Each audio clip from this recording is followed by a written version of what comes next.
इसके तौर पर देना था। मतलब तीन पेमेंट करने हैं वोडाफोन आइडिया को, सरकार को। एक तो एजीआर के जो ड्यूज़ हैं वो, दूसरा स्पेक्ट्रम की फीस और तीसरा ब्याज। इन तीनों को अगर वो इक्विटी में कन्वर्ट कर रहे हैं तो इससे बढ़िया बात हो नहीं सकती। आप सोचिए 35-36% इक्विटी सरकार की हो जाएगी और सरकार मेजर शेयर होल्डर हो जाएगी, तो एक तरह से वोडाफोन सरकारी कंपनी के तौर पर होगी, मेजर शेयर होल्डर सरकारी होगी सरकार की, और 10 रुपये में ये कन्वर्ट होते दिख रहे हैं। वोडाफोन के लिए क्या अच्छा है कि उन्हें पैसे देने नहीं पड़ेंगे, तो उनके बैलेंस शीट पर दबाव नहीं बनेगा और उनके लिए जो कैश रेज करने का जो मुश्किल काम होता दिख रहा था वो नहीं होगा। प्रोमोटर्स को शायद अब उतना डिटेल में और उतना ज़्यादा पैसा डालना नहीं पड़ेगा।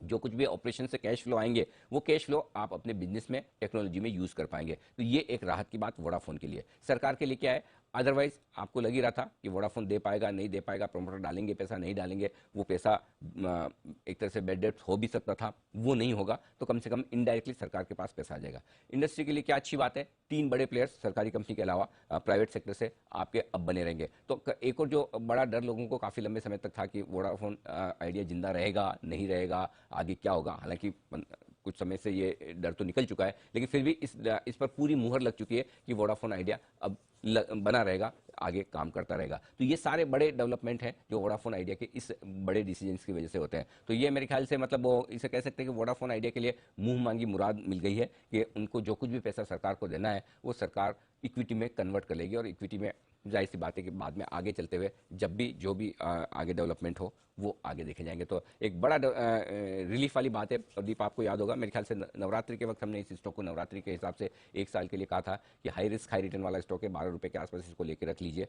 20-22 रुपये के मिनिमम टारगेट है, दुगुना होने की ताकत रखता है। आई एम श्योर ये स्टॉक उस तरफ बढ़ेगा धीमे धीमे। जी बिल्कुल सर। और एक आपका तो भरोसा रहा ही है और आपने भी कहा था कि अब संकेत आए गए, कंपनी सर्वाइव करेगी। तो अब ये मान ही लिया जाए कि जो भी अब चिंताएं थी इसके फ्यूचर को लेकर वो फाइनली सेटल हो गई, क्योंकि सरकार भी मेजॉरिटी हिस्सेदारी होने वाली है, कंपनी अभी तक अपने सारे इंटरेस्ट ड्यूज पेमेंट्स भी कर रही थी, तो जो फ्यूचर ऑफ वोडाफोन था वो अब सिक्योर हो गया है सर? नहीं, इसके 2 रीजन है दीप। कोई भी कंपनी में 2 चीजें हैं, एक कंपनी की फाइनेंशियल सिचुएशन और दूसरा कंपनी का प्रोडक्ट। तो फाइनेंशियल सिचुएशन के हिसाब से, बैलेंस शीट के हिसाब से जो जितनी सरकार की हिस्सेदारी पहुंच चुकी है वोडाफोन के अंदर, अब कैसे ट्रेड करना चाहिए इसमें? आज तो 10% 11% की शुरुआती कारोबार में गिरावट थी, अभी क्या करें? अब मेरे ख्याल से सेल मोड पर है, लेकिन स्ट्रक्चर के हिसाब से लगता है 10 एक स्ट्रॉन्ग सपोर्ट जोन है। जब तक 10 के ऊपर है तब तक ठीक लीजिए। न्यूज वाले आइटम मैं देखता नहीं, लेकिन 10 का एक जोन है, जब तक ये ब्रीच नहीं होना चाहिए। और एक लेवल है 1600, एक बार 16 पार कर लेगा तो फ्रेश अपनी मिल सकता है। अब साइडवेज जोन पर है।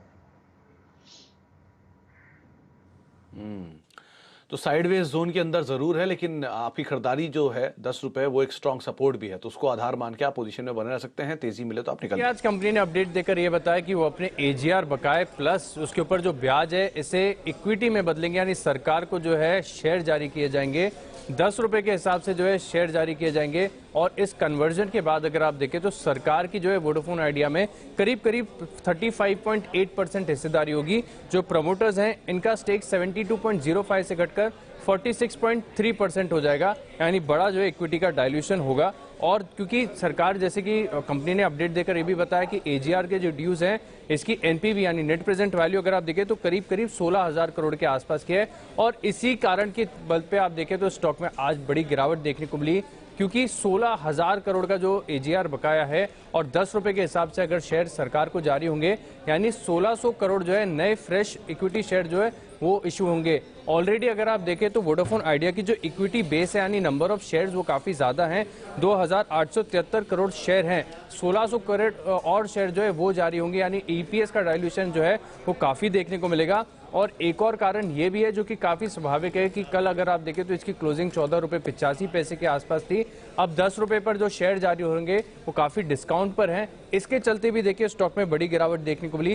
लेकिन निवेशकों के लिए अभी फिलहाल कोई क्लैरिटी है नहीं कि आगे क्या होगा, क्योंकि दिक्कतें सिर्फ एजीआर भुगतान तक नहीं रुकती, कंपनी के ऊपर जो है बैंकों का भी बकाया काफी ज्यादा है। कुल मिलाकर देखें तो 28,700 करोड़ का जो है वो बकाया है। लेकिन बैंक जिनका एक्सपोजर वोडाफोन आइडिया में, इनके लिए थोड़ी सी राहत जरूर आती हुई दिखी है। सबसे पहले देखिए आईडीएफसी फर्स्ट बैंक, इनकी लोन बुक का करीब 2 से 3% हिस्सा है, सिग्निफिकेंट है, 3,240 करोड़ का एक्सपोजर है। इसके अलावा इंडसइंड बैंक है करीब 3,500 crore, state bank of India 11,000 crore, सुनने में काफी ज्यादा लगता है, हालांकि इनकी लोन बुक का अगर आप देखें तो आधे प्रतिशत का हिस्सा है और कुछ छोटे छोटे और बैंक हैं जिन्होंने इनको लोन दे रखा है। मिसाल के तौर पर अगर आप देखें तो पीएनबी केवल 3000 करोड़ का है, आईसीआईसीआई बैंक 1700 करोड़ और एचडीएफसी बैंक 1000 करोड़। तो बैंक्स पर फोकस रखना है, लेकिन निवेशकों के लिए अभी आगे क्या रहोगी इसके ऊपर जो है क्लोजली वॉच करना होगा।